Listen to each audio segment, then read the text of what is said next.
everyone, it's Keely, and I'm back again with another video. I just recently got a really good camera to be able to film good watercolor videos like this. So this is my first video filming actual watercolor, which is what I like to do most of my time, so this is really exciting for me.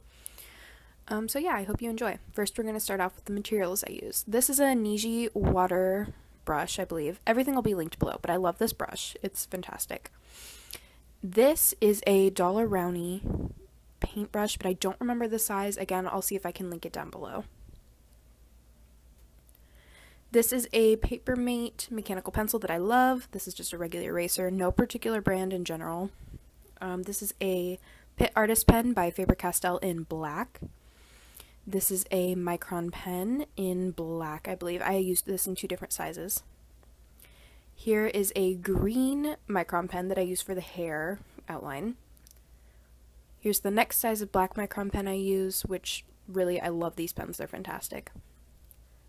For the white highlights, I use this Higgins White Ink. It's very important that it's waterproof for this purpose anyway. And this is my paint palette that I use. It's a cheap, like $8 palette, and I just filled it with Winsor and Cotman watercolors. I really, really like it, to be honest with you. It's very custom done, so I enjoy it a lot. And then this is my watercolor sketchbook. It's a Canson Montval watercolor sketchbook, I believe.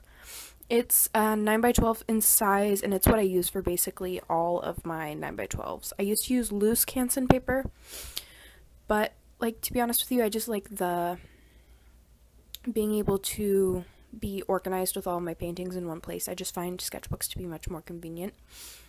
So yeah, excuse me. I decided to try something a little bit different and incorporate a hand into this drawing. I don't usually draw hands because I'm not very good at them, and I put this pressure on myself to always produce like completed, perfect paintings, and especially ones that I can sell because this is my job, and so there is that pressure to, you know, produce things that people are going to want to buy.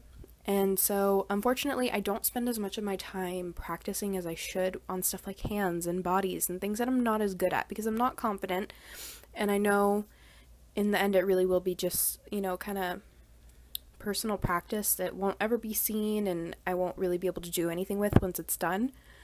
So I tend to just kind of stray away from doing it, even though I know for my own personal growth it would be like, it would really be like excellent for me to actually put in an effort and, you know, try something different, but that's just something I'm personally working on. Oh, and also right there, you guys, if you slow it down, you can totally check my iPhone password, which I will be changing now that I realized I put that in there. My bad. Anyway, but yeah, it's just one of those things that I really need to work on, but like, I'm not really sure how I want to do that. I guess I just really need to be more disciplined about it. That's one thing that I can give as a tip to artists out there is, you know, just be like disciplined in your practice. I know I preach that so much, and I just said that I don't practice as much as I should, which is true. But, you know, I'm working on getting better, and there's always room for improvement, and, you know, practice what you preach, basically.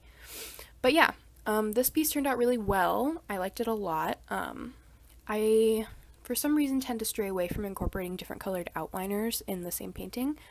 But for this particular one, I thought I would go a little bit out of my comfort zone and try green outlines for her hair because I knew I wanted her hair to be green.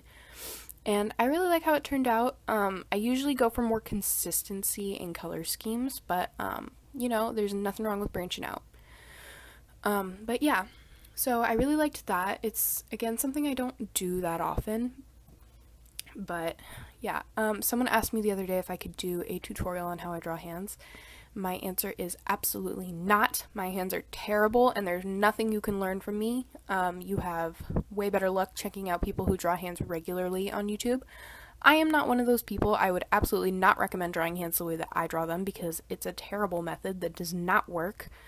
But I have a lot of other stuff that I can hopefully give you guys pointers on. I don't think necessarily teach you because everything I know has been self-taught, so there's nothing that I would say I can teach other people just because it's not the artistically correct way to do things. It's just the way that works for me. So I can show you how I do things, but I would never say that I'm teaching someone else how to do what I do. But yeah, I think I'm going to try and do a video where I show you guys how to draw faces. I'm not really sure the style that I want to film it in yet, but I know I definitely want to film one because I get asked so often, and that is one thing that I'm pretty confident in, is my technique I use to do portraits in. I don't know, I mean, I really like it. It's my style, and it's one thing that I have never necessarily seen someone else do it the exact same way. And so I think it's kind of a, I wouldn't say unique because no, like, art technique is unique, you know, but I do think it's something that I haven't really seen other people do, and I don't know, maybe I have something to show you guys that you never thought of doing before.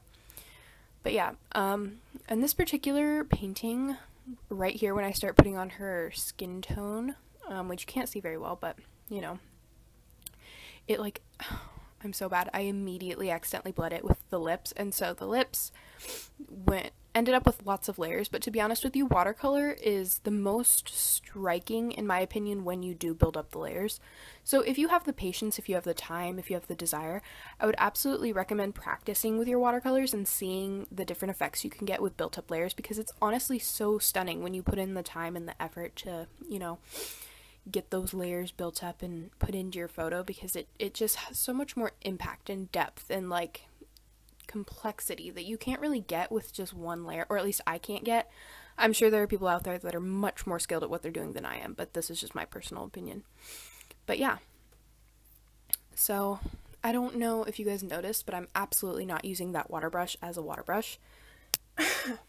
I have in the past, but on pieces like this where I know exactly where colors are going to be going and it's all kind of confined within the outline, I don't really like to use it for that, because I find it's a little too free-flowing. Like, it's not precise enough for me for this, because it releases so much water. But I do have it in a small size because that one is a size medium, I believe. But yeah, I have it in a size small, and for stuff like this, it works much better, but I just pulled that one out because I knew I was going to be covering large areas like her face and her hair, and it's pretty good for covering large areas like that. Just the shape of the brush. It's the shape that I like to work with the best.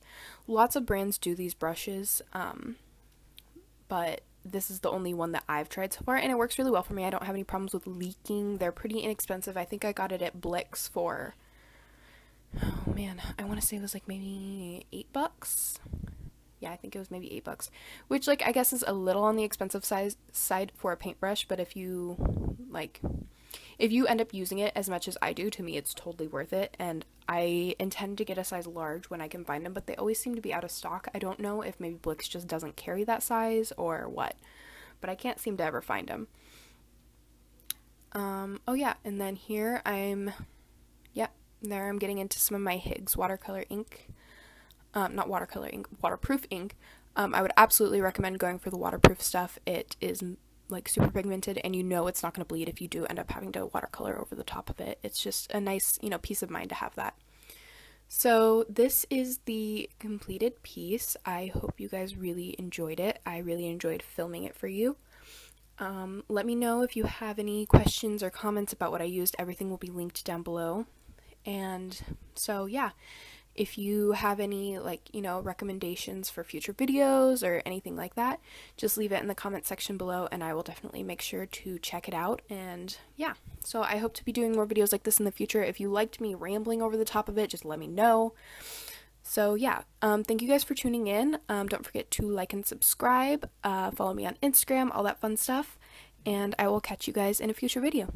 Bye!